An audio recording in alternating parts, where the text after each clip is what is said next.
So hello guys, welcome back to my YouTube channel code 9। So जैसा कि हम लोगों ने प्रीवियस वीडियो में एलजिफ पढ़ लिया था और हम लोगों ने लैडर एलजिफ भी कवर कर लिया था और बहुत ही अच्छे से इन तीनों चीज़ों को हम लोगों ने समझ लिया था। तो अब हम बढ़ेंगे अपने जावा कोर्स में और भी आगे, और आज के इस वीडियो में मैं आपको बताऊंगा स्विच स्टेटमेंट कि स्विच केस स्टेटमेंट क्या होता है और कैसे हम लोग जो है अपने जावा प्रोग्राम में यूज़ करते हैं। तो चलिए स्टार्ट करते हैं आज की वीडियो बिना किसी टाइम वेस्ट के।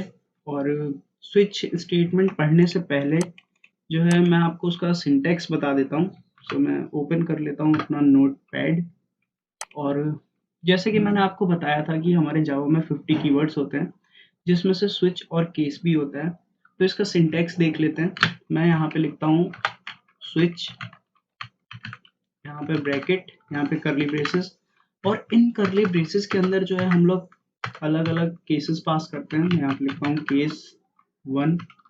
और हमेशा याद रहे केस के बाद केस जो है हमेशा स्मॉल लेटर में ही होगा, और यहाँ पे जो है स्पेस रहेगा। अगर आप ऐसे लिखते हैं तो ये एरर प्रोड्यूस करेगा, और अगर आप जो है सेमी कॉलन नहीं लगाते हैं तो भी ये एरर प्रोड्यूस करेगा। सो हमेशा इसका सिंटैक्स याद रखिएगा। ये केस यहाँ पे आएगा सेकंड, केस थर्ड, केस 4। और हमारे पास एक और चीज होता है, एक और कीवर्ड होता है जिसको बोलते हैं डिफॉल्ट। सो जो डिफॉल्ट होता है वो एज अ एल्स टाइप में वर्क करता है। जैसे हमारा एल्स वर्क करता है, ठीक उसी तरह डिफॉल्ट भी वर्क करता है। हमारा जो एल्स वाला स्टेटमेंट है वो कब चलता था, जब हमारी इफ वाली कंडीशन क्या हो जाती थी, फॉल्स, तब हमारा एल्स वाला पार्ट चलता था। ठीक इसी तरह इसमें भी जब हमारे जो केसेस हैं, अगर ये हमारे सारे फॉल्स हो जाते हैं तो हमारा डिफॉल्ट वाला पार्ट चलता है। सो कुछ ये सिंटेक्स है हमारे स्विच केस का। और इसमें जो है ये केसेस कैसे वर्क करते हैं मैं आपको बताता हूँ। मैं यहाँ पे एक एग्जांपल के तौर पे इंटीजर डेटा टाइप ले लेता हूँ, यहाँ पे एक्स नाम का वेरिएबल, और इसमें वैल्यू स्टोर करवा देता हूँ 2, और इसको मैं पास कर देता हूँ स्विच के अंदर। सो इसका क्या मतलब है, स्विच के अंदर चला गया होगा 2, और ये जो है कौन सा हमारा केस मैच हो रहा है, केस 2, क्योंकि हम लोगों ने एक्स में कितना पास किया है 2। सो हमारा जो भी केस 2 होगा वो रन होगा। और इन सभी केसेस के अंदर जो है लाइन ऑफ स्टेटमेंट्स होंगी। यहाँ पे line of statement for case 1 की लाइन ऑफ स्टेटमेंट होंगी। और मैं जो है इसको कॉपी कर लेता हूँ, कंट्रोल सी। कॉपी करने के बाद मैं इसको यहाँ पे पेस्ट कर देता हूँ, यहाँ पे इसको पेस्ट कर देता हूँ, यहाँ पे इसको पेस्ट कर देता हूँ। सो ये जो है लाइन ऑफ स्टेटमेंट 2 के लिए होगी, ये 3 के लिए होगी, और ये 4 के लिए होगी। और डिफॉल्ट वाले में भी आप चाहें तो लाइन ऑफ स्टेटमेंट चला सकते हैं। यहाँ पे कंट्रोल वी कर देता हूँ, और यहाँ पे मैं लिख देता हूँ line of statement for default. So ये हमारा कंप्लीट हो चुका है, और स्विच और केस कुछ इस तरीके से वर्क करता है। ये जो सिंटेक्स था मैंने आपको समझा दिया है। अब चलते हैं हम लोग अपने एडिटर पे, और मैं इसको प्रैक्टिकली आपको अच्छे से समझा देता हूँ। सो हम लोग जो है अपना एडिटर ओपन कर लेते हैं, जो है हमारा इंटेलिज आइडिया।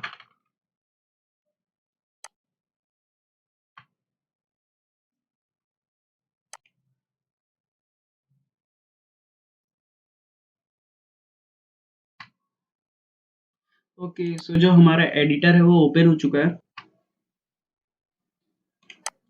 सो जल्दी से हम लोग अपने जावा क्लास का नेम रख लेते हैं। तो हम लोग जाएंगे अपने एसआरसी फोल्डर पे, यहाँ पे करूँगा right click, then new, then Java class, और जल्दी से मैं अपने जावा क्लास का जो है नेम रख लेता हूँ। मैं यहाँ पे लिखता हूँ चैप्टर, यानी कि CH, क्योंकि ये हमारा 0-10 ट्यूटोरियल है इसलिए यहाँ पे 10। और मैं डाल देता हूँ क्लास का नेम, मैं डाल देता हूँ स्विच। ये आप पे डिपेंड करता है, आप कुछ भी क्लास का नेम जो है वो रख सकते हैं। तो मैं यहाँ से इसको जो है हाइड कर लेता हूँ जिससे हमें ज़्यादा स्पेस मिले, और इसको कर लेता हूँ जूम इन जिससे आपको क्लियर चीज़ें दिखें। ओके, सो जो है अब हम लोग यहाँ पे अपना मेन मेथड लोड कर लेते हैं। मैं यहाँ पे लिखता हूँ मेन, और यहाँ पे एंटर मार देता हूँ। सो हमारा जो मेन मेथड है वो भी लोड हो चुका है। तो चलिए अब समझते हैं स्विच केस को। सो वही वाला एग्जांपल उठा लेते हैं जो मैंने आपको समझाया। मैं यहाँ पे एक इंटीजर डेटा टाइप ले लेता हूँ और एक नम नाम का वेरिएबल, इसमें इंटीजर वैल्यू स्टोर करवा लेते हैं। मैं लिखता हूँ 4 या 3 डाल देता हूँ। ओके, अब मैं यहाँ पे लगाता हूँ स्विच और इसके अंदर मैं पास करता हूँ केस 1 और यहाँ पे जो है मैं लिख देता हूँ, यहाँ पे मैं आउट करवा लेता हूँ, दिस इज द केस 1। और ठीक इसी तरह जो है मैं यहाँ पे लगा लेता हूँ केस 2 और यहाँ से आउट करवा लेता हूँ, दिस इज द केस 2। और ठीक इसी तरह मैं यहाँ पे भी करवा लेता हूँ, केस 3 लगा लेता हूँ और इसको जो है आउट करवा लेता हूँ, दिस इज द केस 3। फिलहाल मैं 3 ही केस लगाता हूँ, आप और भी केस इसमें ऐड कर सकते हैं। और लास्ट में जो रहेगा हमारा डिफ़ॉल्ट वाला पार्ट रहेगा, मैं यहाँ पे लिखता हूँ डिफ़ॉल्ट और इसमें मैं प्रिंट करवा देता हूँ, this is the default. Okay, और हम लोग यहाँ पे क्या करते हैं, यहाँ पे हम लोग पास कर देते हैं स्विच में नम। यहाँ पे मैंने नम पास कर दिया।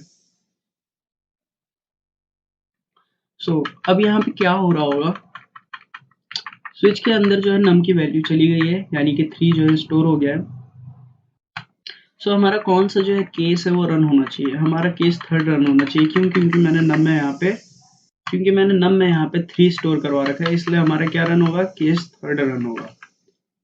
मैं इसका आउटपुट आपको दिखा देता हूँ रन करवा के। ओके, जो हमें आउटपुट मिल रहा है, मैं यहाँ पे जूम कर लेता हूँ जिससे आपको अच्छे से दिखे।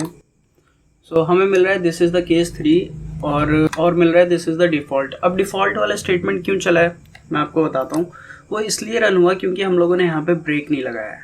अब ब्रेक कैसे काम करता है और ब्रेक का क्या यूज़ होता है मैं आपको बताता हूँ। अगर मैं केस 3 के बाद यहाँ पे लगा दूँ ब्रेक, तो ये क्या करता है, ये यहीं से टर्मिनेट हो जाता है और यहाँ से ये बाहर आ जाता है। तो यहाँ से जैसे ये कर्ली ब्रेसेस के बाहर आ जाएगा तो फिर डिफ़ॉल्ट वाला पार्ट जो है वो नहीं चलेगा, सिर्फ हमारा केस 3 ही रन होगा। मैं आपको फिर से रन करके एक बार दिखा देता हूँ। ओके, जो हमारा आउटपुट आ चुका है, मैं जूम करके दिखा देता हूँ आपको। तो यहाँ पे आ रहा है दिस इज़ द केस 3 और डिफ़ॉल्ट वाली लाइन जो है वो बिल्कुल भी रन नहीं हुई है। आई होप कि आप समझ गए होंगे कि ब्रेक क्या काम करता है और कैसे वर्क करता है। और मैं जो है एक चीज़ और आपको दिखाता हूँ। वैसे मैं यहाँ से एक काम करता हूँ, ब्रेक को हटा देता हूँ फ़िलहाल और मैं यहाँ पे नम में जो है वैल्यू पास कर देता हूँ 2। कौन सा केस चलेगा हमारा 2, क्योंकि नम में क्या है 2 और केस 2 में जो है लाइन ऑफ स्टेटमेंट वो रन होगी। तो मैं यहाँ पे आपको रन करके दिखा देता हूँ। लेकिन हम लोगों ने ब्रेक नहीं लगाया है तो हमें केस 3 भी मिलेगा और डिफ़ॉल्ट भी मिलेगा। मैं आपको दिखा देता हूँ, ये देखिए हमें केस 2 भी मिल रहा है, 3 भी मिल रहा है और डिफ़ॉल्ट भी मिल रहा है। आई होप कि आप समझ गए होंगे कि ब्रेक कैसे वर्क करता है। और मैं जैसे यहाँ सेकेंड लाइन ऑफ स्टेटमेंट यानी केस के बाद ब्रेक लगा देता हूँ और उसके बाद मैं रन कराता हूँ, तो हमें जो आउटपुट मिलेगा वो सिर्फ केस 2 की लाइन ऑफ स्टेटमेंट मिलेगी, ना कि 3 और ना ही डिफ़ॉल्ट वाली। यहाँ पे मैं जूम करके दिखा देता हूँ, यहाँ पे आ रहा है this is the case 2। I hope कि आप समझ गए होंगे कि ब्रेक कैसे वर्क करता है। अब अगर मैं जो है डिफ़ॉल्ट वाला पार्ट अगर मुझे रन करवाना है तो मुझे ये सारे केसेस फेल करने पड़ेंगे। तो मैं यहाँ पे डाल देता हूँ 6, क्योंकि हमारे प्रोग्राम में कोई केस 6 है ही नहीं। तो कौन सा पार्ट चलना चाहिए, डिफ़ॉल्ट वाला। आइए इसको भी चेक कर लेते हैं, मैं रन करके आपको दिखा देता हूँ। हमारा प्रोग्राम रन हो चुका है। मैं यहाँ पे जूम कर लेता हूँ और यहाँ पे आपको दिख रहा होगा this is the default. I hope कि आप समझ गए होंगे स्विच और केस कैसे वर्क करता है। और एक चीज़ मैं और बता देता हूँ, यहाँ पे ज़रूरी नहीं कि आप इंटीजर ही वैल्यू लीजिए। मैं यहाँ पे कैर ले लेता हूँ और कैर लेने के बाद मैं एक काम करता हूँ, यहाँ पे एक ch नाम का वेरिएबल ले लेता हूँ और इसमें एक कैरेक्टर वैल्यू डाल देता हूँ सिंगल कोट्स में a। और ऐसा नहीं है कि आप केसेस जो है सिर्फ 1 2 3 यही ले सकते हैं। आप जो है स्विच को अपने हिसाब से जो है डिज़ाइन कर सकते हैं, केसेस को अपने हिसाब से आप बना सकते हैं। अगर मैं स्विच के अंदर ch पास कर दूं और यहाँ पे आने के बाद ch पास करने के बाद मैं जो है एक और केस बना देता हूँ। यहाँ पे मैं केस बना देता हूँ सिंगल कोट्स में a और यहाँ पे मैं साउट करवा लेता हूँ, this is the care value. Okay, तो मैं इसको सेव कर देता हूँ और यहाँ पे आने के बाद मैं यहाँ पे ब्रेक लगा देता हूँ, जिससे कि हमारा सिर्फ यही वाला स्टेटमेंट क्या होगा, प्रिंट होगा। तो मैं रन करके दिखाता हूँ, हमें जो मिलेगा वो मिलेगा this is the care value.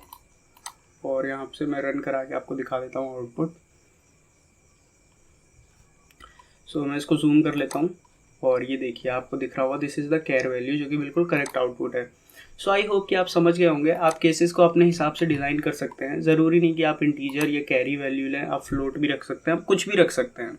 So I hope कि आपको अच्छे से समझ में आ गया हो स्विच केस। और आने वाली वीडियो में हम लोग एक छोटा सा प्रोग्राम बनाएंगे स्विच केस से। हम लोग क्या करेंगे कि नंबर देंगे, यूज़र से नंबर इनपुट करवाएंगे और नंबर के अकॉर्डिंग हम लोग वीक डे को प्रिंट करवाएंगे। फॉर एग्जांपल अगर हम लोग देते हैं 0 तो प्रिंट होना चाहिए संडे, और अगर देते हैं 1 तो होना चाहिए मंडे। ये हम लोग छोटा सा एक प्रोग्राम बनाएंगे स्विच केस को यूज़ करके। सो आज के लिए इतना ही, मिलते हैं नेक्स्ट वीडियो में। Thanks for watching.